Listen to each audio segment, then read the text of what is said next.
नाही, बरोबर आहे की ज्या पद्धतीच्या निवडणूक आयोगाने शेवटच्या अत्यंत 24 तास पूर्वी 48 तास पूर्वी असे निर्णय घ्यायचे ते अनाकलनीय आहे. खरं तर राज्य निवडणूक आयोगाने अशा पद्धतीने निर्णय करणे योग्य नाहीये.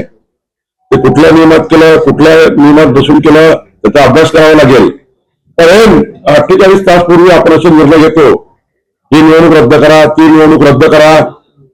मला वाटतं की थोडा निवडणूक आयोगाने ज्या दिवशी 23 तारखेला साधारण विचार केला असता, तिथले आरओ असतील, तिथले प्रभारी निवडणूक अधिकारी असतील, यांनी जर 23 तारखेला जर हा त्या ठिकाणी त्यांचा निर्णय केला असता तर एवढी तारांबळ म्हणजे मतदानाच्या दिवशी सर्व नागरिक जनता मतदार हे निवडणुकीला तयार असताना मतदार आता उद्या मतदान करायला जाणार आहे, अशा वेळी असे धक्के देणं काही योग्य नाही.